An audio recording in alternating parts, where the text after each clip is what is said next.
Welcome back to our thought for the day. It's lovely to have you all with us again.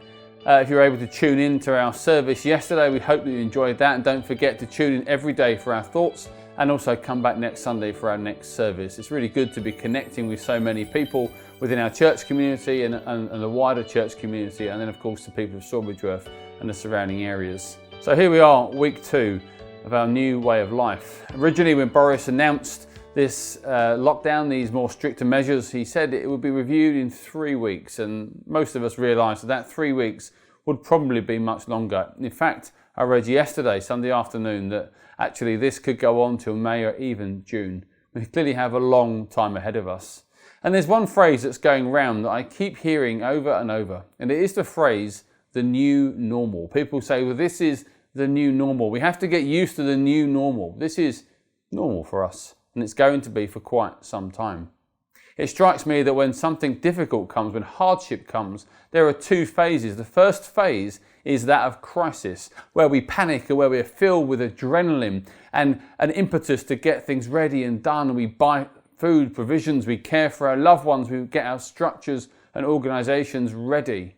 And then once that sense of crisis begins to subdue a bit, plateau even, we then have to have a phase 2, which is routine.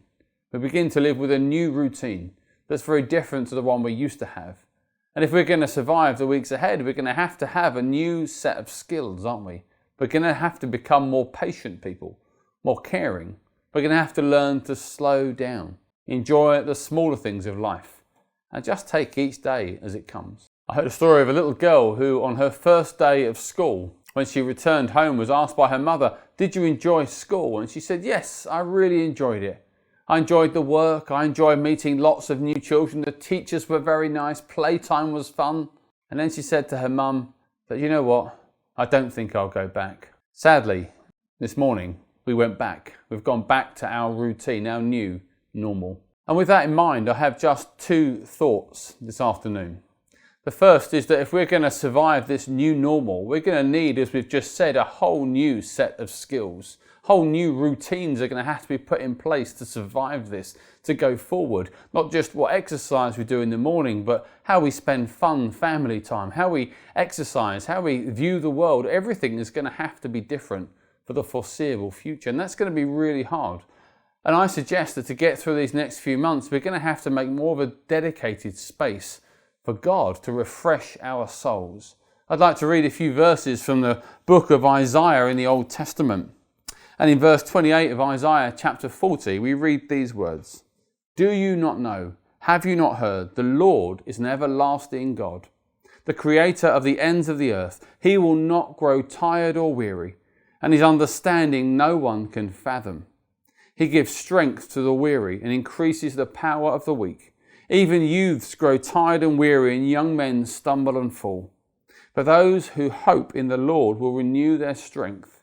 They will soar on wings like eagles. They will run and not grow weary. They will walk and not faint." In other words, the daily grind of this new life will be much softened if we let God be our strength and our care. But I've had a different thought about that phrase, the new normal, because it occurs to me that none of this is normal. In fact, the life that we led before the coronavirus wasn't the normal that God intended. As Christians, we understand world history started in the Garden of Eden. God had created a perfect world, and into that perfect world where there was no death or mourning or crying or pain, he placed 2 people, Adam and Eve. Sadly, their decision on behalf of all of us led to brokenness, sin. Suddenly, where there was life, there was now death. Where there was once light, there was darkness. Where there was hope, there was fear.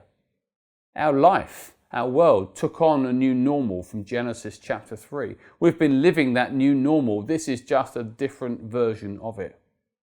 And so, another phrase people use, which is, "when this is all over, we'll go back to," I want to suggest is incorrect. Why go back to a life filled with the same worries that we feel now? Why not begin to invest in a life that's a better normal? In the book of Revelation, God speaks of a future normal, a better normal in God's coming kingdom. When Jesus returns, he will take his people home. into the new Jerusalem, the new heavens and the new earth. And this is the normal God originally intended before our world broke around us. And I'd like to read some verses from Revelation 21. Then I saw a new heaven and a new earth. For the first heaven and the first earth had passed away, and there was no longer any sea. I saw the holy city, the new Jerusalem, coming down out of heaven from God, prepared as a bride beautifully dressed for her husband. And I heard a loud voice from the throne saying, "Look, God's dwelling place is now among the people. He will dwell with them. They will be his people, and God himself will be with them and be their God. He will wipe every tear from their eyes. There will be no more death or mourning or crying or pain, for the old order of things has passed away." He who was seated on the throne said, "I am making everything new." He said, "Write this down, for these words are trustworthy and true." He said to me, "It is done. I am the Alpha and the Omega, the beginning and the end. To the thirsty, I will give water without cost from the spring of the water of life. Those who are victorious will inherit all of this. I will be their God, and they will be their children." There is a better normal for us to look forward to, and it isn't just back to our old lives. It's the knowledge of God's coming kingdom, a place in his heaven for ever and ever and ever.